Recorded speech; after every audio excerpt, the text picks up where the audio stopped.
What's up mga tropa peeps? Welcome back to my vlog at magandang araw po sa inyong lahat. At nako, etong si Saldi ko, akala niya yung kanyang paglabas ay magiging kumbaga kapani-paniwala ang kanyang mga pagsasabi. Kaya lang, ako po, babae lang po ang sumoplak sa kanya, si DBM Secretary Amina Pangandaman at ito nga si Yusek Claire Castro. Alam niyo po, yung paglabas na ito ni Saldico, ito yung pagpapakita ng kanyang kadesperaduhan. Sobrang desperado na dahil nga po nabuking ang kanyang ginawang pangtatarantado sa taong bayan sa pagnanakaw sa kaban ng bayan. Ngayon po, ito po nga si Saldico, butas-butas po ang mga pinagsasabi nitong script. Bakit? Alam naman natin ang script na yan, DDS na DDS. Kitang-kita naman natin yung pagkakagawa ng mga script at yung mga pinagsasabi nitong si Saldico, pati yung pagpapakita niya ng listahan daw ng mga proyekto ni PBBM. Lahat po yan style ng mga DDS, halatang halata naman. Ngayon po, etong si Saldico, hindi po ito biktima. Hindi rin po siya whistleblower. Siya mismo ang nasa gitna po ng katarantaduan at ng anomalya sa ating budget. At ngayon, gumagawa po siya ng script para pagtakpan ng kanyang sarili. Kapag tinignan mo ang mga payag niya, naku po, napakaraming inconsistency, napakaraming butas. At doon na nga lang sa sinabi niya na si PBBM ay nag-request daw ng 100 billion insertion. Bakit pa mag-uutos si BBM kung pwede naman siyang maglagay ng budget doon sa NEP o sa National Expenditure Program o yung tinatawag na presidential budget. Diba? Kaya nga po ito'y talagang soplak dito si Saldico. Wala pong maipakitang dokumento, walang maipakitang pruweba. Wala po siyang mailabas na ebidensya na talagang si PBBM mismo nagsabi. Insertionan niyo ako ng 100 billion. Yung dokumento, yung inilabas niyang dokumento, listahan lang talaga yun. At meron po talagang listahan. Pero ang tanong, yan ba ay legit? Yung nilabas niyang listahan, sinasabing mga proyekto daw ni BBM, baka gawa-gawa mo lang yan, Saldico. Baka ikaw ang nag-insert niyan at sinabi mo lang na para kay BBM. Diba? Kasi alam niyo po, napakadaling sabihin para makalusot itong si Saldico. Ngayon, kung totoo mga pinagsasabi nitong si Saldico, napakadali lang. Umuwi, mag-oath, at magsampa ng reklamo sa ombudsman o sa DOJ o kung saan mang sangay ng gobyerno, umattend siya sa mga Senate hearing, di ba? Para yung kanyang sinasabi ay may bigat. Bakit? Nakataas ang kanyang kanang kamay at nanunumpa siya under oath. Kaya lang hindi niya gagawin yan. Bakit? Alam na natin kung bakit hindi niya gagawin. Walang bearing ang kanyang mga pinagsasasabi. Ngayon po, ito po sabi niya po, pinag-stay daw po siya sa abroad ni Speaker Martin Romualdez. Alam niyo po ba na siya po ay pinapauwi ni Speaker Martin at mismo pong si Representative Janet Garin ang nagsabi na umuwi po etong si Saldico pero ayaw umuwi. Pinapauwi siya pero ayaw po niyang umuwi. Ang tanong, bakit? Alam natin na flight is a sign of guilt. So, kaya siguro hindi umuwi etong si Saldico dahil guilty siya sa ginawa niyang anomalya sa budget. Tapos sabi po niya 100 billion ang insertion daw galing kay DBM Secmina. Wala po siyang kahit anong ebidensya. Zero. At sa proseso po ng budget, imposible na dadaan pa sa kanya ang ganitong halaga kung galing daw sa itaas. Dahil yun nga po, ang atin pong mismong Pangulo ay meron pong kapangyarihan na magtalaga ng budget para sa mga proyekto. Hindi na kailangang mag-utos. Kung gagawa si BBM ng anomalya o gagawa si BBM ng korupsyon, bakit pa siya papayag na meron pang makakakita o meron pang witness? 'Di ba? Para namang alaala mo, Saldico, akala mo yata si BBM sing bobo mo.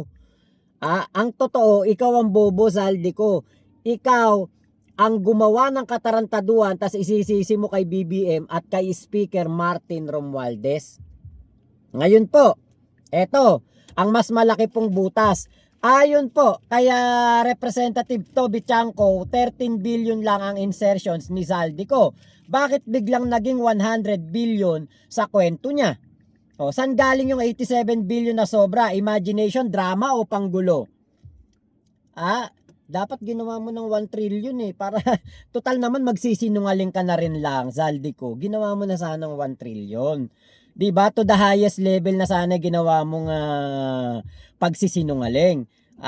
Napakasaklap lang na ito po nga mga pinagsasasabi ni Zaldico ay hindi po talaga nagtutugma sa tunay na mga datos.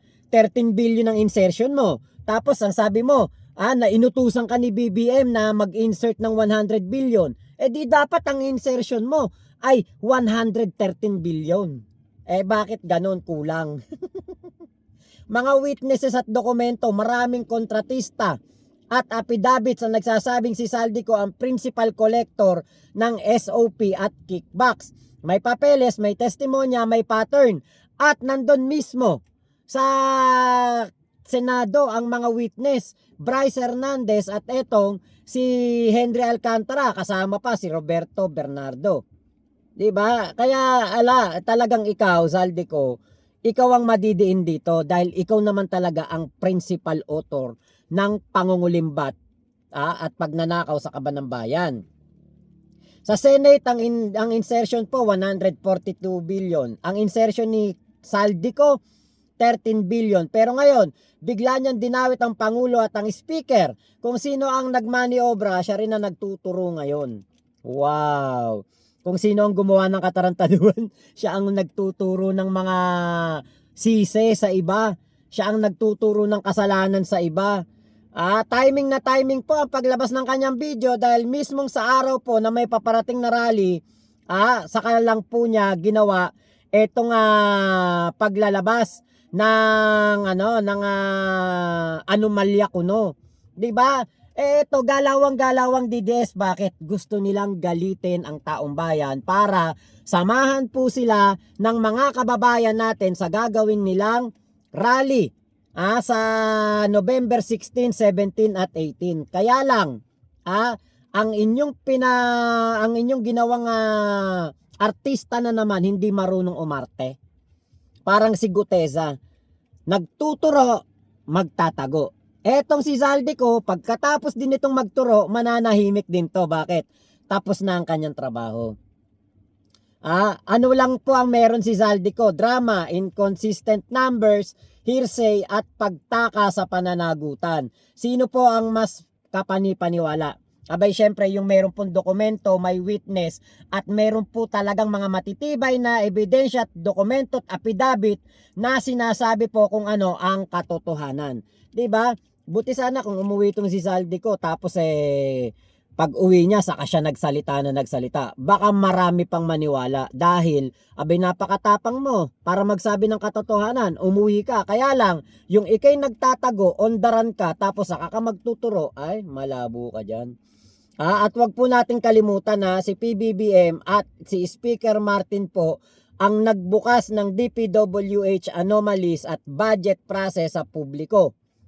Live na po nating mapapanood ang Bicam. Kauna-unahan po yung pagkakataon sa ating kasaysayan. Si PBBM lang po gumawa niyan at sinang-ayunan ito ng ating dating House Speaker Martin Romualdez. Kung may korupsyon na ginagawa po ang Kongreso, hindi po yan gagawin ni Speaker Martin. Kung may korupsyon na ginagawa po ang ating Pangulong Bongbong Marcos, bakit siya papayag na i-live yan? Diba? Kaya nga po itong si Zaldico, nung nabuking at nalaman ng taong bayan ang kanyang ginawang katarantaduhan, nagtago. Sino ba yung mga nagtatago? Di ba si Zaldico? Si PBBM nagtatago ba? Hindi naman. Siya pa nga naglabas ng korupsyon. Si Martin Romualdez ba nagtatago? Hindi din. Pumupunta pa nga sa ICI. Diba? Kaya po itong si Saldico, matagal na po itong may bahid ng korupsyon from Parmali hanggang DepEd laptop scandal. Kaya po, etong si Saldico, hindi po siya biktima, siya po ang bida sa korupsyon at siya po ang direktor sa sarili niyang drama. Wag po nating kakalimutan yan. Yan po ang talagang katarantaduhan na ginagawa nitong si Zaldico. At ito pong si Saldico, involved po ito sa korupsyon na ginawa nitong si Digong doon sa laptop at sa Parmali. Kaya nga po ito certified Dutae supporter. Nakipagkaisa pa nga to kay kaya Sara, yung Ako Bicol Party List at yung ang hugpong ng pagbabago ni Sara Duterte, talagang inano po niya yan. Talagang nagsanib puwersa po sila. Biruin mo yung laptop po na Celeron. Celeron lang napaka low spec. Si Zaldico po ang contractor niyan. Walang kwentang laptop yan, Celeron. Anak ng teteng, yun ngang i3 hindi na maganda ang specs nun. Mabagal na, Celeron pa. Kaya po, ang korupsyon na ginawa ni Digong noong siya ang presidente, kasabwat niya etong si Saldico. Huwag po nating kakalimutan yan. Nakipagkaisa po siya para po sa ating budget. Nakipagkuntsabahan siya kay Digong. Parmali sa laptop. Hanggang ngayon hindi pa po maliwanag kung ano nangyari dyan sa issue na yan. Kaya nga po iimbestigahan yan yung tungkol sa laptop na yan, papaimbestigahan. Yung Parmali, baka po mabuhay ulit ang investigasyon dyan dahil wala namang nakulong. Biruin nyo, binili nila yung atin pong Sinovac na vaccine sa halagang 3,000 piso.